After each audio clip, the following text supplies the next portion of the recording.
வாசித்த வேத பகுதியில் ஒரு 3 காரியத்தை நாம் பார்க்கலாம்.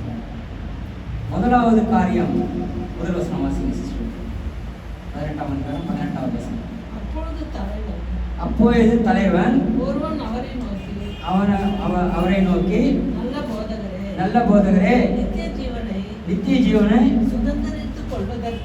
சுதந்தரித்துக் கொள்வதற்கு நான் என்ன செய்ய வேண்டும் என்று கேட்டான். நான் என்ன செய்ய வேண்டும் என்று கேட்டான். பாருங்க, எவ்வளோ ஒரு நித்திய ஜீவனை பெற்றுக்கொள்வதற்கு நான் என்ன செய்ய வேண்டும். நித்திய ஜீவனை பெற்றுக்கொள்ளணும். நித்திய ஜீவன்ன்றது எங்க இருக்குது?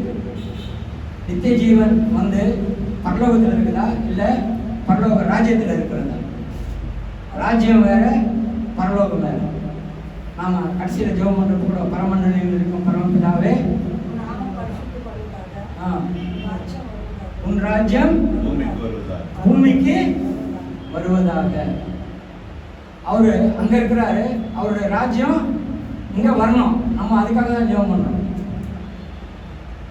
இங்க அவன் சொல்ற பார்க்குறப்போ அவர் சொல்ற வார்த்தையை நன்றாக ஒரு நிமிஷம் சிந்தித்து பார்த்தா, நல்ல போதகரே, நித்திய ஜீவன் பெறுவதற்கு நான் என்ன செய்ய வேண்டும்? நித்திய ஜீவன் பெறுவதற்கு நான் என்ன செய்ய வேண்டும்? அவர் யூதரா இல்லை வேற ஒருத்தரான்றது சொல்லலை, ஒரு அதிகாரின்னு மட்டும் சொல்லியிருக்கு. அவர் கேட்கும்போது இதே வசனம் யோவான் 3ஆம் அதிகாரத்தில் 1வது வசனம் 2வது வசனத்தை வாசிக்கிறோம்.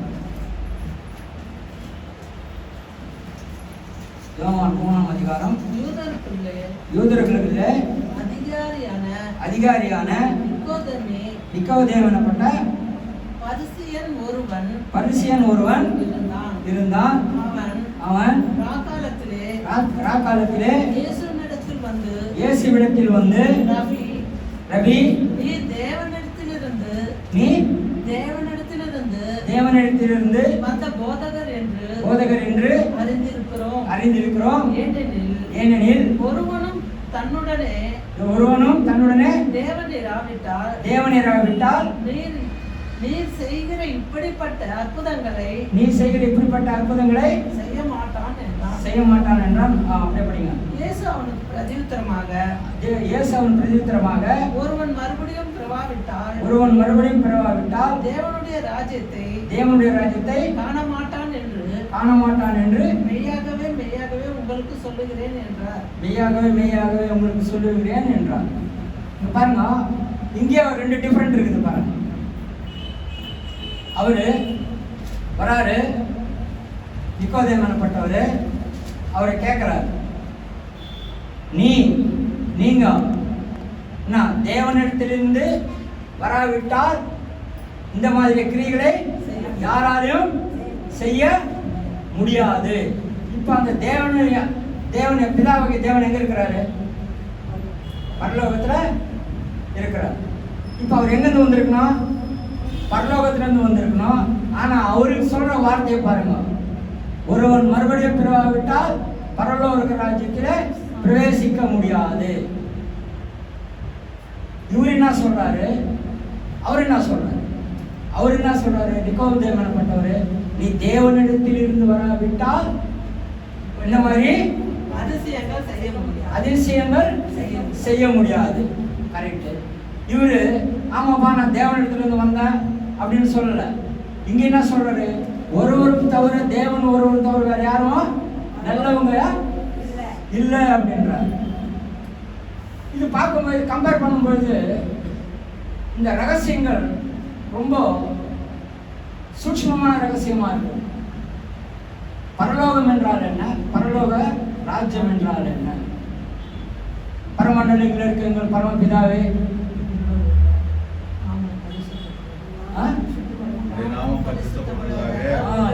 எனக்கு தெலுங்குல தெரியும், தமிழ்ல சொல்லுங்க. உமது வருவதாக, உன் சித்தம் பரமண்டலத்திலே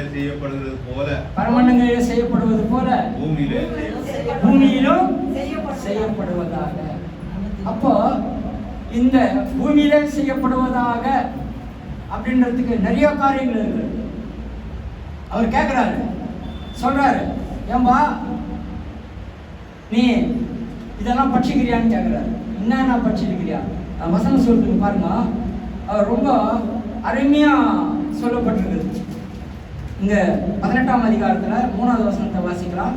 10-20வது வசனத்தை.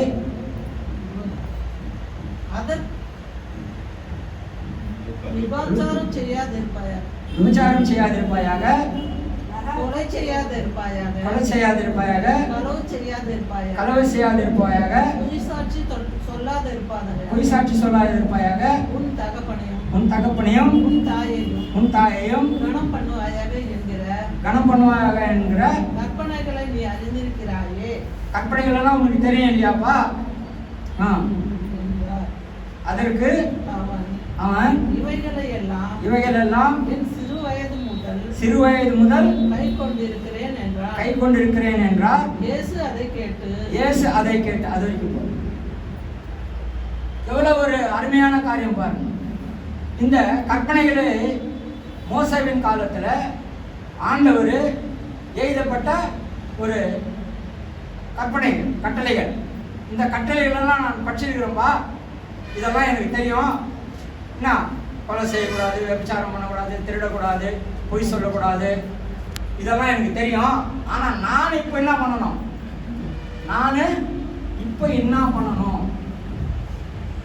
இவ்வளோ ஒரு இங்க வந்து என்ன சொல்றாரு? நல்ல போதகரேன்றாரு.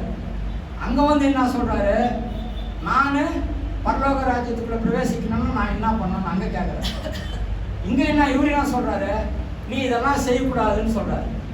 இல்ல யூதன் இல்லையா அவரு, அதனால இவருக்கெல்லாம் தெரியும், தெரிஞ்சிருக்குது இல்லைன்னா, ஆமா எனக்கு எல்லாம் தெரியும் அப்படின்னு.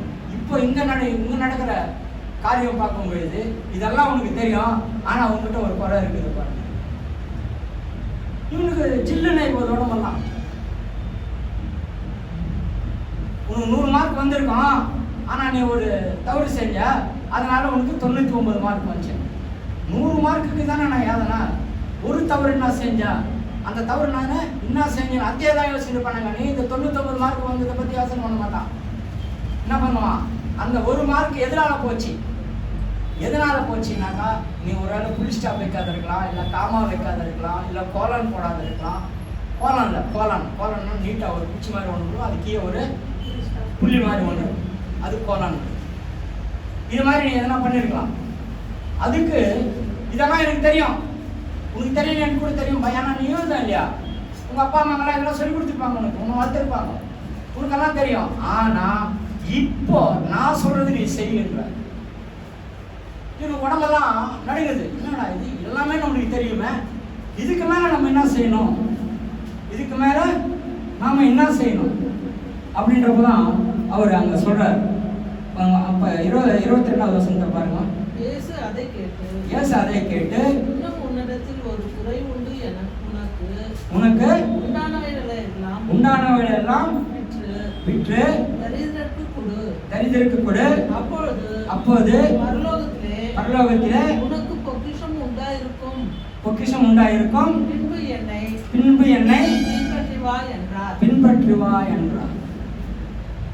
உனக்குள்ள ஒரு சந்தேகம் வந்துடுச்சு, நம்மளுக்கு இதெல்லாம் தெரியுமே, இதெல்லாம் தெரிஞ்சு கூட நம்மளுக்கு என்ன சொல்லுகிறாரு இவரு? அதுக்குதான் அவர் சொல்றது, காதுள்ளவன் கேட்க கடவன். படிக்கிறவங்க வந்து படிப்பான்னு சொல்லல, கண்ணை பார்க்குறவங்க வந்து பாருங்கம்மான்னு சொல்லல, காதுல கேட்கணுமா. ஃபர்ஸ்ட் காதுல கேட்குறப்போ இது மனசுக்குள்ள போய் சின்னையா மாறி இதெல்லாம் அப்படியே ஸ்டோரேஜ் ஆகிடலாம் உள்ள. அதுக்குதான் சின்ன குழந்தைங்களா இருக்கிறப்போ பாஸ்டர் வராரு, அவருக்கு சோதனை சொல்லுன்னு குழந்தைங்க நம்ம சொல்லி கொடுக்கணும்னு வச்சுக்கோ, அது பெருசான ஒரு மறந்து போதா, மறக்காது. பாஸ்டர் வராரு, நான் என்ன பண்ணோம், வந்தவொடனே கையை கூப்பிட்டு சோதனை ஐயா ஆமாம் உட்காரு. இது மாதிரி ஸ்டோர் ஆகி போகுது. நம்ம அப்பா அம்மா ஃப்ரெண்டுங்க இந்த மாதிரி எல்லாம் நிறைய நம்மளுக்கு ஸ்டோர் ஆகி போகுது. அது மாதிரி ஸ்டோர் ஆகுது. இவனுக்கெல்லாம் ஸ்டோர் ஆகிட்டு இருக்குது. என்ன ஸ்டோர் ஆகிட்டு இருக்குது? திருடக்கூடாது, பொய் சொல்லக்கூடாது, இது பண்ணக்கூடாது, அது பண்ணக்கூடாது, இதெல்லாம் வந்து ஸ்டோர் ஆகிட்டு இருக்குது. ஆனால் இது புதுசாக தெரியுது அவனுக்கு. எது புதுசாக தெரியுது? இந்த வார்த்தை அவனுக்கு ரொம்ப புதுசா தெரியுது. என்னடா அது, இருக்கிறதெல்லாம் அவன் வித்துட்டு ஏன் எங்களுக்கு கொடுத்துட்டு என் பின்னாடி வா. அதுக்கு முன்ன இன்னொரு ரோசனை இருக்குது, அது படிக்க மாட்டோன்ற நம்ம எல்லாம் வித்துட்டு ஏஐ கொடுத்துட்டு வர சொல்றாருன்னு தான் நம்ம இத்தனை நாள் நினைச்சுருவாங்க. அதுல இன்னொன்று இருக்குது, அது பாருங்க. நான் பசியா இருந்தேன், எனக்கு நீங்கள் ஆகாரம் கொடுத்தீர்கள். நான் வஸ்திரம் இல்லாதவனாயிருந்தேன், நீங்கள் எனக்கு வஸ்திரத்தை தந்தீர்கள். நான் பலவீனப்பட்டு இருந்தேன், எனக்கு நீங்கள் வைத்தியம் பார்த்திருக்கிறீர்கள். இந்த மாதிரி அவர் சொல்றப்போ இதெல்லாம் கொடுத்துட்டு ஏழைகளுக்கு கொடுத்துட்டு சொல்றாரு. அந்த முன்ன வசனம் படிங்க சிஸ்டர். ஏழைகளுக்கு கொடுத்துட்டு வராருன்னு படிங்க. அந்த 20வது 22வது வசனம் படிங்க.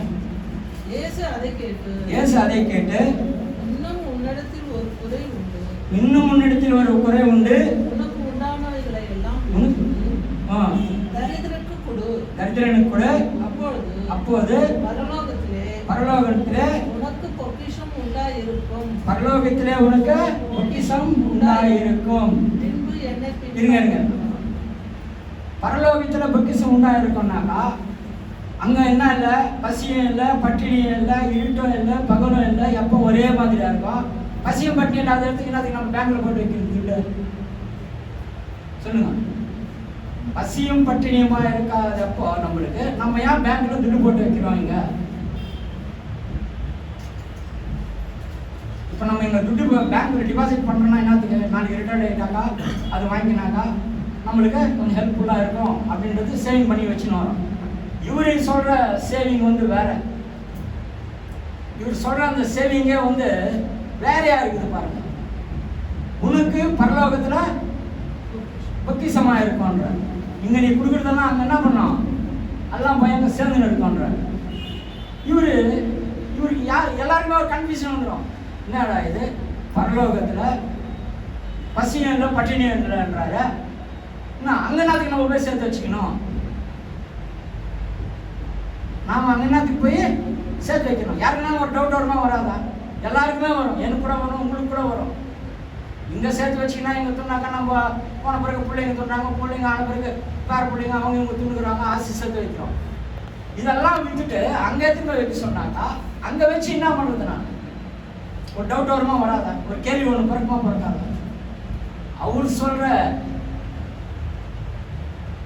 பரலோகத்துல இதெல்லாம் வச்சாக்கா நீ இங்க இல்லாத திருட்டு பயம் இதெல்லாம் அங்க இருக்காது.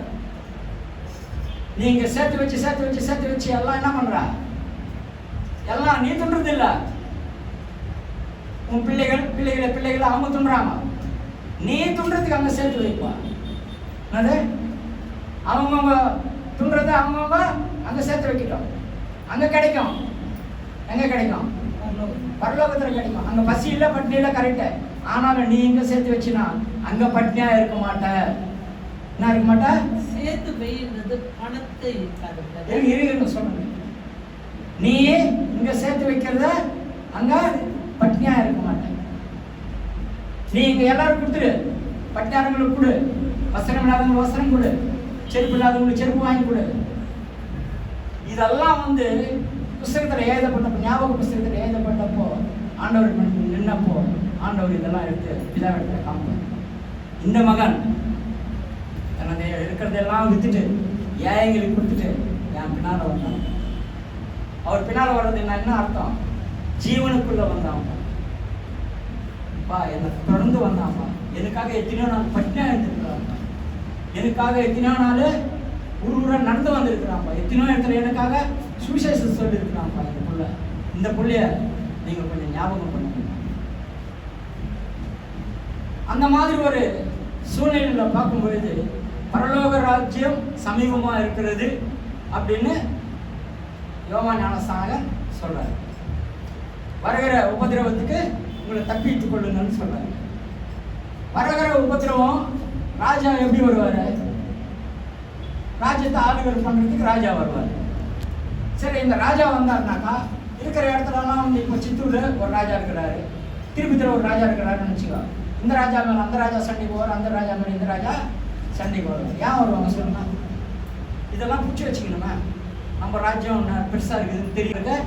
ராஜாங்களுக்கு என்ன பெருமை மேன்மைனாக்கா இன்னொரு ராஜ்யத்தை போய் அடிச்சு அவங்ககிட்ட இருக்கிறதெல்லாம் புரியுன்னு அவங்களெல்லாம் அடிமையாக கூப்பிட்டு வந்து அந்த இருந்துதான் கொடி நாட்டுகிறது. இந்த மாதிரி ஒரு சூழ்நிலை இருக்கிறப்போ இவர் வந்து அந்த கேட்குற அந்த ராத்திரி நேரம் எப்படியா இருக்குது பாருங்க. யோவான் 3ஆம் அதிகாரத்தில் அவர் இரவு நேரத்தில் வந்து கேட்குறாரு. எந்த மாதிரி ஒரு நேரத்தில் வந்து கேட்குறாரு?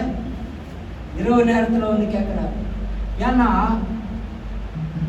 இயேசு அற்புத அடையாளங்கள்லாம் செய்யணும் வராங்க. இந்த யூதர்களுக்கு அது பிடிக்கல. காரணம் என்னன்னா, இவருக்கு தெரியுது நீ தேவனிடத்திலிருந்து வராவிட்டால் இங்க ஒரு அற்புதமும் யாராலையும் செய்ய முடியாது என்றார். இவருக்கு தெரியுது இவர் தேவனிடத்திலிருந்து தான் வந்தாரு, அதனால தான் இந்த அற்புத அடையாளங்கள்லாம் செய்யறாரு. ஆனா யூதர்களுக்கு இருக்கிறவங்களுக்கு தெரியல. பரிசேயர்ல ஒருத்தன் கேட்கிறான், நான் நித்திய ஜீவன் பெறுவதற்கு நான் என்ன செய்வேன்? உன் தாயின் கருவிலிருந்து மறுபடியும் ஒருவன் ஜலத்தினாலும் ஆவினாலும் பெறாவிட்டால் பரலோக ராஜ்யத்துக்குள்ள சமீபிக்க முடியாது, பிரவேசிக்க முடியாது. இந்த மாதிரி ஒரு சஞ்சலமான கொஸ்டின் பாருங்க, எப்படி எப்படி உருவாகுது பாருங்க கொஸ்டின் மனுஷனுள்ள. அவர் சொல்ற ஒரு வார்த்தையும் அப்படியே எப்படி தெரியுமா இருக்குதான், பொரிந்து விட்டு எரியுதான். அவர் சொல்ற ஒரு வார்த்தை இங்க ஒரு விதமா சொல்றாரு, அங்க ஒரு விதமா சொல்றாரு. இங்க என்ன பண்றாரு?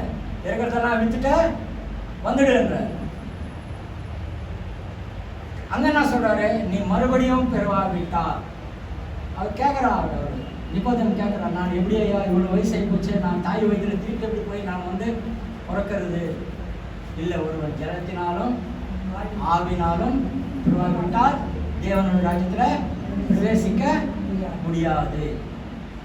ஜலத்தினாலும் ஆவினாலும் பிறக்காவிட்டாருனாக்கா, ஜலத்தினாலும் ஆவினாலும்னாக்கா இந்த உலக காரியங்கள் எல்லாம் இங்கேயோட விட்டுடணும். எங்க விட்டுடணும்? ஜலத்துல ஞானஸ்தானம் பெறோம் பாருங்க, அப்பே இந்த உலக காரியங்கள் எல்லாம் விட்டுடணும். தேவனுடைய காரியத்தை குறித்தே ஆலோசிக்கணும். தேவன் சொன்னார், 2 அங்கி இருந்தா ஒரு அங்கி கொடுத்துருங்க. அது 2 அங்கி இருந்தா ஒரு அங்கி ஏன் எங்களுக்கு கொடுத்துருன்றார். நான் ஏன் கொடுக்கணும்? நான் கொடுக்குறோமா? 2 புடவை இருக்குது, அம்மா யாருன்னா வந்தம்மா ஒரு புடவை ஒன்று கொடுமாண்ணா. இல்லை இல்லை, ஏன்னா இது கட்டிட்ட புடவை கொடுக்க முடியாது. கட்டாத புடவை யாருன்னா ஒரு 5000 எடுத்து கொடுக்குமா? நல்லா ஞாபகம் கரெக்டாக சொன்னேம்மா. யாரும் கொடுக்க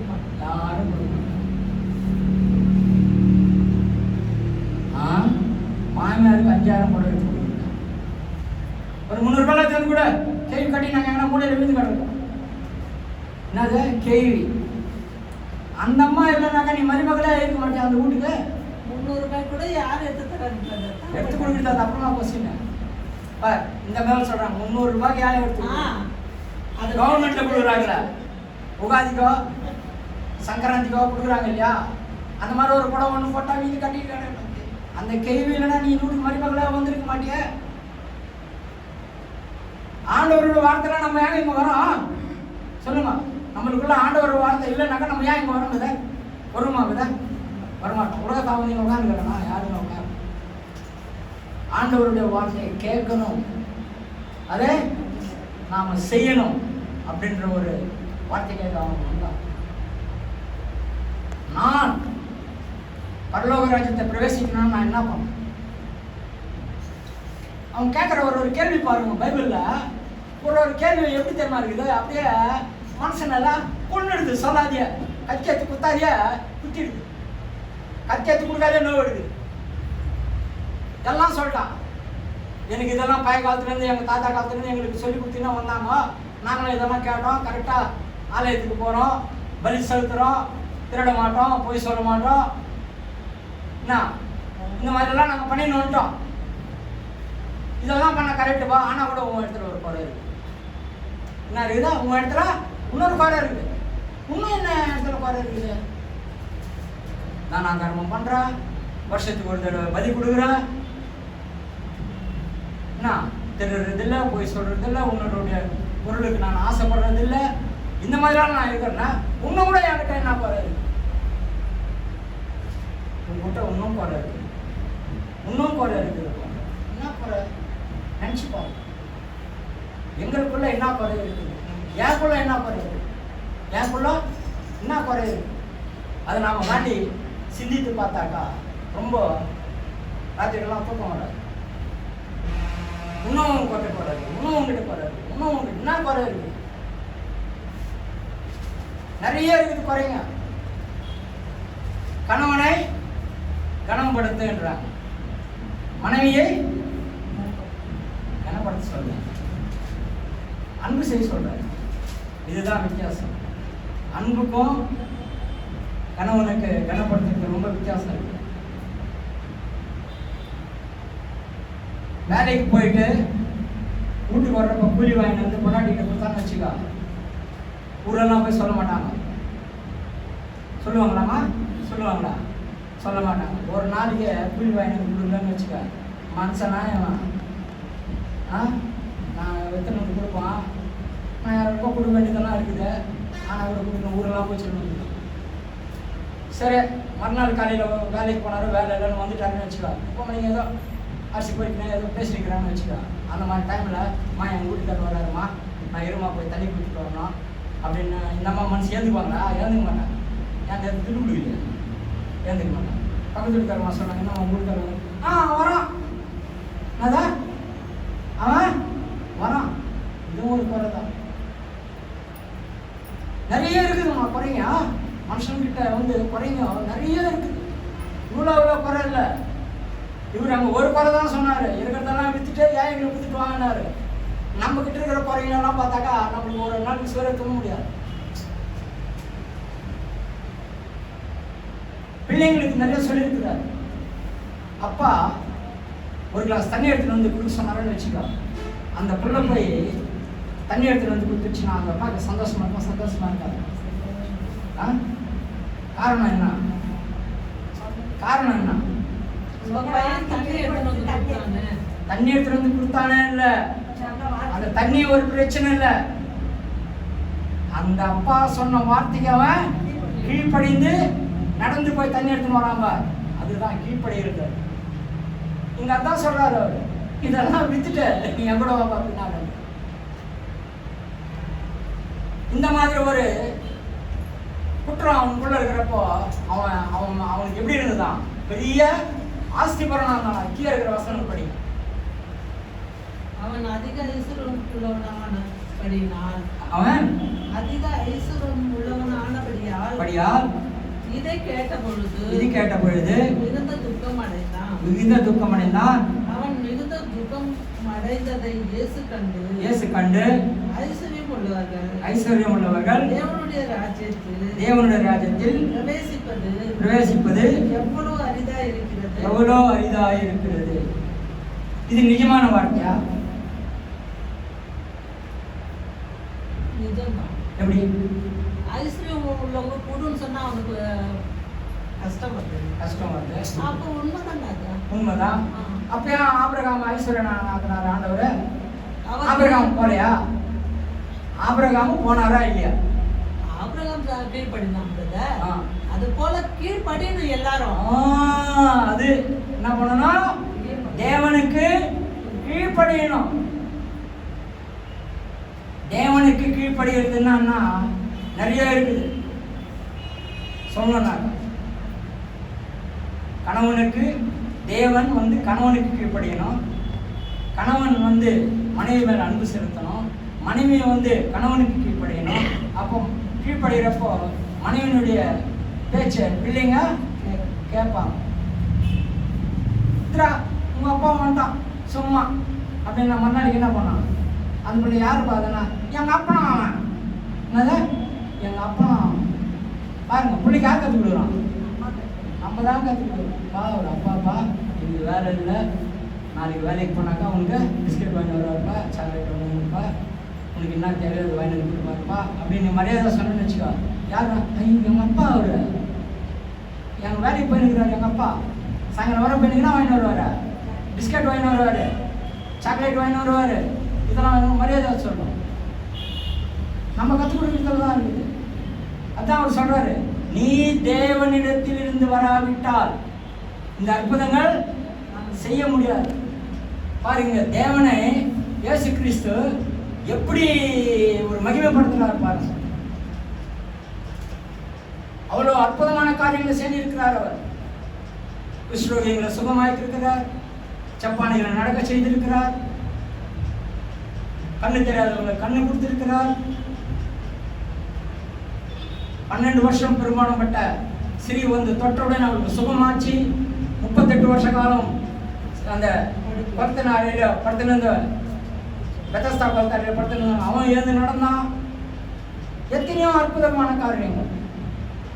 இந்த மாதிரி அற்புதமான காரியங்கள் நாம சொல்றப்போ தேவனுடைய நாம மையப்படுதுன்னா அது யாரால மையப்படுதுன்னா பிள்ளைகளால தான். அப்பா அம்மானுடைய பேரு நல்லா இருக்கும். சொன்னோம்னா நிறைய பேர் நிறைய விதமா சொல்றாங்க. யார் அந்த பையன் 3வது வீட்டுக்காக அவங்க பையன் தங்கமான பையன், பிள்ளை நல்லா வளர்த்துருக்காங்க. மரியாதை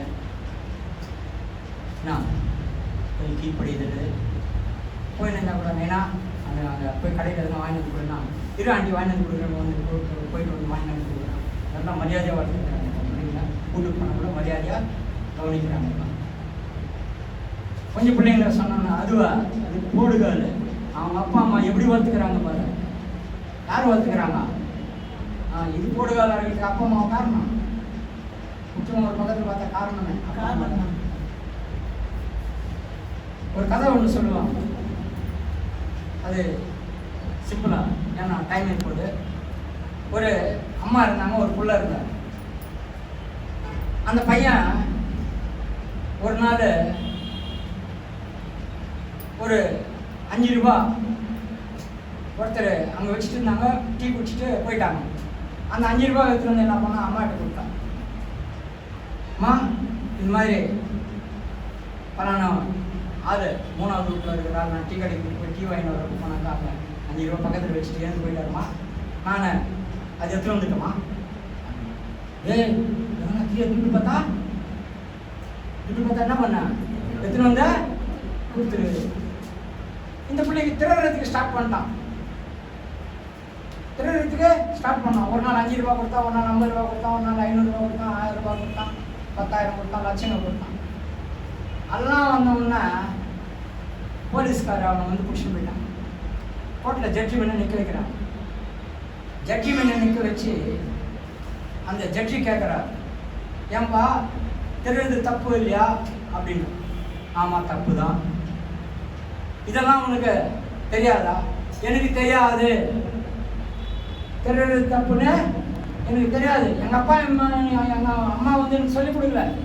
அன்னைக்கு நான் எடுத்துன்னு வந்த காசை, ஏய் இதை வேற ஒருத்தர் காசு, இது நீ எடுத்துன்னு வரக்கூடாது, அவங்க வீட்டுக்கு 3வது வீட்டு தான் நாங்கள் போய் கொடுத்துட்டுவான்னு சொல்லியிருந்தா நான் இன்னைக்கு வந்து இங்கே கை கட்டி நின்று இருக்க மாட்டேன். உங்கள் மாதிரி ஜட்ஜி இடத்துல நான் உட்காந்து இருப்பேன். எனக்கு சொல்லலை, நான் சொல்லலாம். நான் மாறிட்டேன். யார் தவறு? அப்பா அம்மா தவறு. இதாக தேவன் இயேசு கிறிஸ்து அனுப்பிச்சப்போ நீ போய் இவங்களுக்கெல்லாம் நல்லது செய், அப்போவாது இவங்க மனசு திரும்பி தான் பார்க்கலாம் அப்படின்னு அவர் வந்தவன். அதான் அவர் சொல்றாரு, தேவன் நீ வராவிட்டால் உன்னிடத்து கூட தேவனான இந்த மாதிரி அற்புதங்களை யாராலும் செய்ய முடியாது. நாளைக்கு நம்மளை கூட கேட்பாரு, உன் பிள்ளைய நீங்க எப்படி வளர்த்தீங்க? உன் சபையை நீங்க எப்படி வளர்த்தீங்க? தேவனுடைய ராஜ்யத்தை குறித்து சொல்லி வளர்த்தீங்களா? பரலோக ராஜ்யத்தை குறித்து சொல்லி வளர்த்தீங்களா? பரலோக ராஜ்யத்தில் திருடக்கூடாது, பொய் சொல்லக்கூடாது, இதெல்லாம் இருந்தால் தானே பரலோக ராஜ்யம் சமீபமாக இருக்குதுன்னு சொல்லி இருக்கிறாரு. இங்கே நீ எப்படி இல்லைனாக்கா பரலோக ராஜ்யத்தில் நீ எப்படி இருப்ப? அதே மாதிரி தான் அந்த ஜட்ஜி எழுதிட்டாங்க. ஐயோ யார் ஐயோரார்? இப்போ இதாக தேவனை ஐயோரார். ஐயோ என் பிள்ளைய நான் அனுப்பிச்சினேன், என் பிள்ளை இதெல்லாம் உங்களுக்கு சொல்லலையா? கேட்பார? கேட்க மாட்டேன். கேட்பேன். ஒரு பிள்ளை ஃபெயில் ஆகிட்டாக்கா, ஏன்டா ஃபெயில் ஆகிட்டா அப்படின்னு இந்த பிள்ளைய தான் அடிப்பாங்க. அங்கே போய் ஸ்கூலில் போய் தைரியமாக கேட்க மாட்டாங்க. ஏம்மா என் பிள்ளை படிக்கிறானா இல்லையா? வாரத்துக்கு ஒரு நாள் தான் ஸ்கூல் போகிறானா இல்லையா? இந்த மாதிரி கூட நான் நம்பிக்கை நம்ம கூட கரெக்டாக போவோம், கரெக்டாக வரோம். ஆனால் இந்த கூட போடுதல போச்சுன்னா தெரியாது. அதுக்கு தான் பிள்ளைகளை கவனித்து வளர்க்கணும். எப்படி வளர்க்கணும்? கவனித்து வளர்க்கணும்.